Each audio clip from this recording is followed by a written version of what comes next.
We will bring you up to date on the coronavirus pandemic, which is, I'm sad to say, accelerating at dramatic speed. In just the past couple of hours, the number of infections worldwide passed 400,000.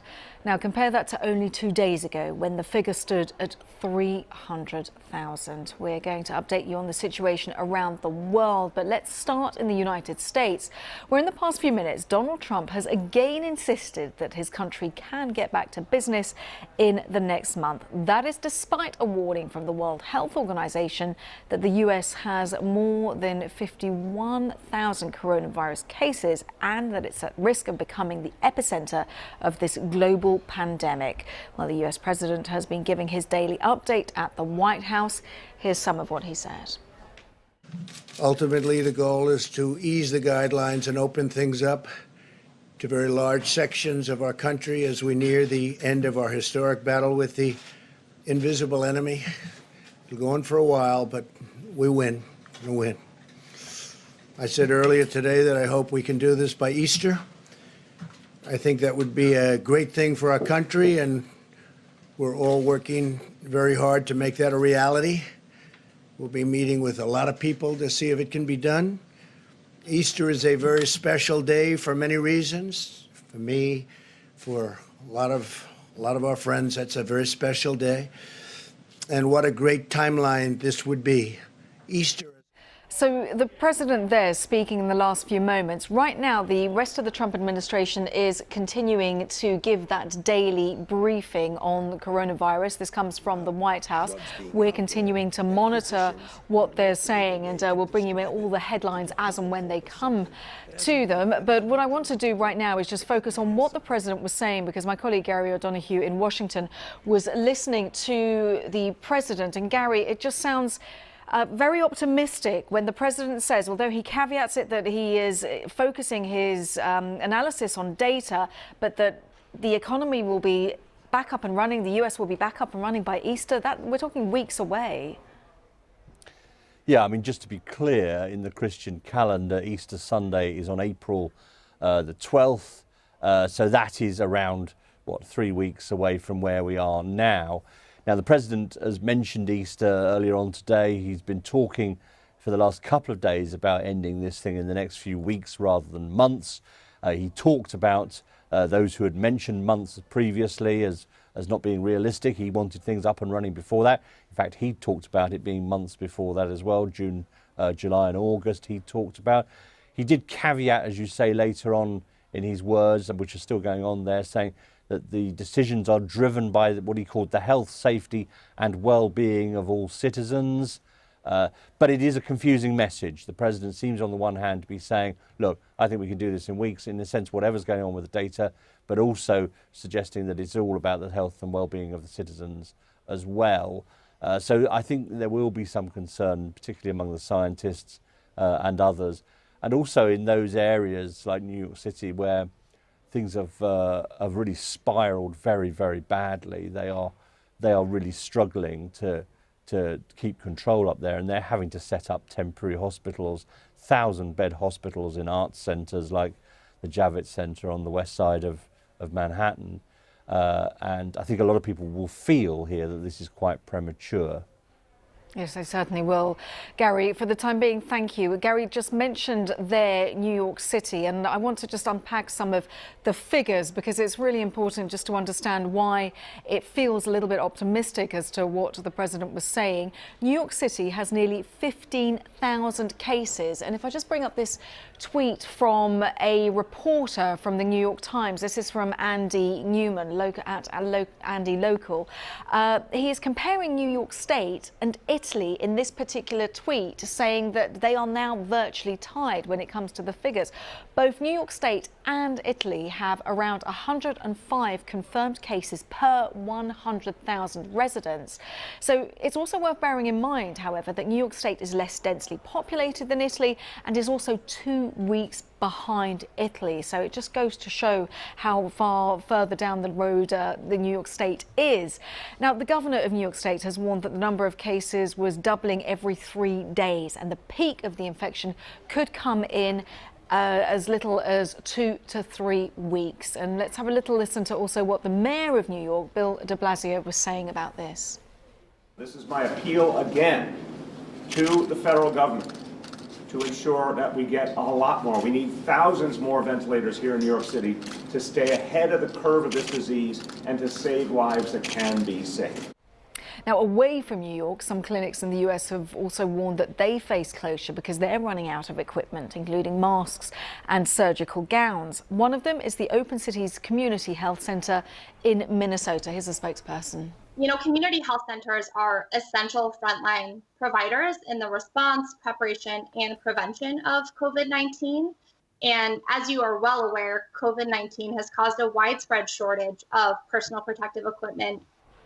So let me just bring you an update from Wall Street, where the Dow Jones recorded actually its biggest one-day percentage gain since 1993. And this percentage gain happened after lawmakers in the states said that they were close to a deal for an economic rescue package. So a little bit of light. Let's go back to Gary, who's monitoring all of this for us.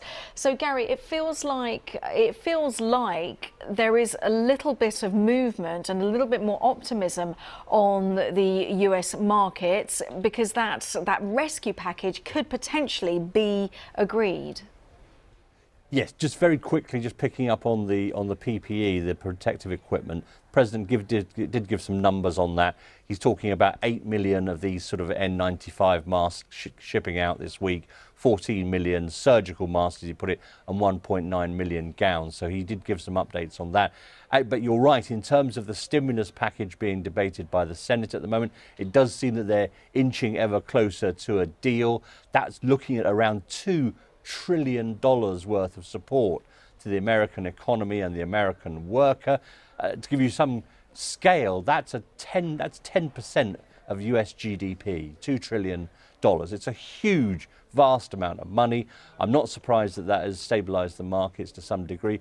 Also, what will have stabilised the markets is the Fed, the Federal Reserve, America's central bank, yesterday effectively saying it would start buying back government bonds and corporate bonds and underwriting the credit markets, the commercial paper and the lending that keeps the liquidity moving round in the system, underwrite that really to an unlimited extent. That will also stabilise the markets somewhat. OK, let's turn to India now, where a countrywide lockdown has come into effect. This is impacting 1.3 billion people. The restrictions will be enforced for 21 days. The Prime Minister Narendra Modi made the announcement earlier. Hindustan को बचाने के लिए, to save India and every Indian, to save you and your family. From midnight tonight, there will be a total ban on venturing out of your homes. Well, these stricter containment measures follow a sharp increase in coronavirus cases in India. 519 people are now known to be infected. A further 10 people have died. The BBC's Zubair Ahmed reports from Delhi. The lockdown has just begun. It is going to be on for 21 days. It is a mammoth task for the authorities to impose the lockdown because, as you say, it's a population of 1.3 billion people. Keeping them indoors for 21 days, it's not going to be easy. But so far, the people have responded well to the appeal of the Prime Minister. And as we know that several Indian states and union territories have already been in lockdown for the last few days. So people are getting used to it, and I am told by many people I have spoken to that they will abide by the authorities' appeal, and they will try to stay indoors.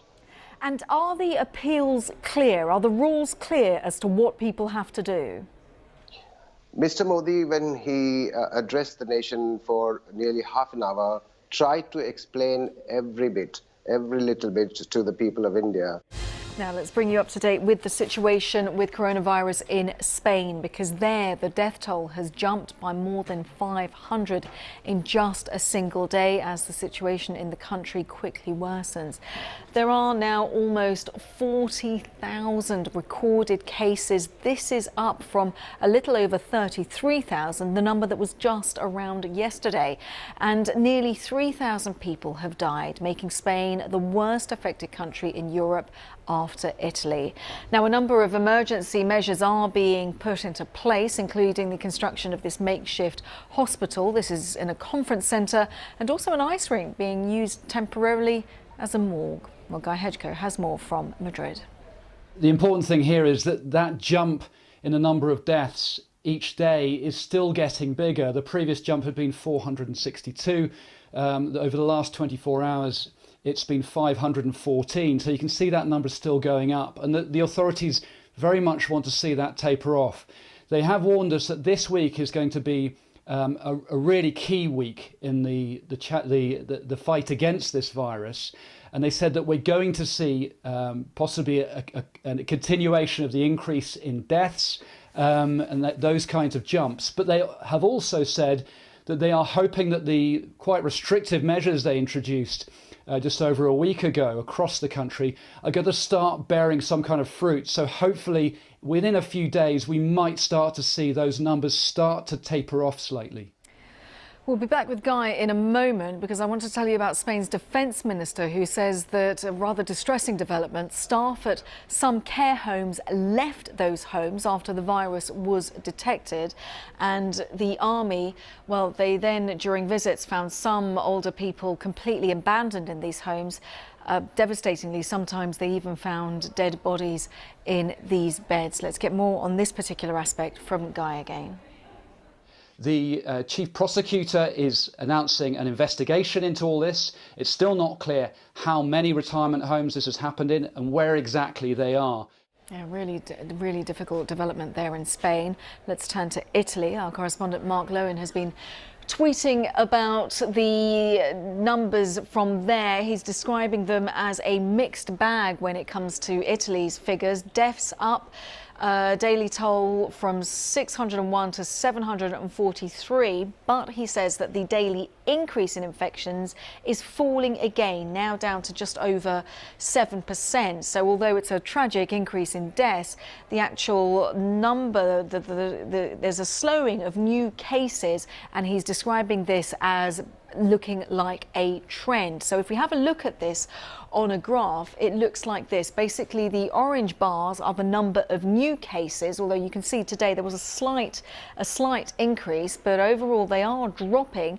The blue line across the bottom there, this is the percentage rate of increase, and that, as you can see, it is still trending downwards. Now, the strict measures the Italian government has taken should push that particular number even lower, and Bloomberg journalist actually tweeted a little bit more detail about this, saying that Italy enforced the lockdown, this really strict lockdown they have, 2 weeks ago. Many of the patients who've died in recent days contracted this infection before that. So in theory, what we should be seeing is the effects of the lockdown on the number of hospital and intensive care unit admissions in the next few days.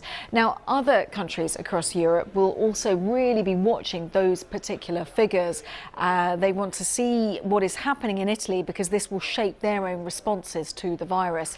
These are some of the latest pictures from Rome, where police are, well, they're taking tougher measures. They're intensifying their checks. They're using helicopters, flying them frequently over the city, making sure that people are, in fact, abiding by the measures. And that, well, that's a local mayor in Bari in the south of Italy. And this is taking place a few days ago. He's telling that person that you must respect the decree, go home, otherwise the police will come and use force. Now, you've probably seen on social media, mayors around Italy have been venting their frustration in videos online.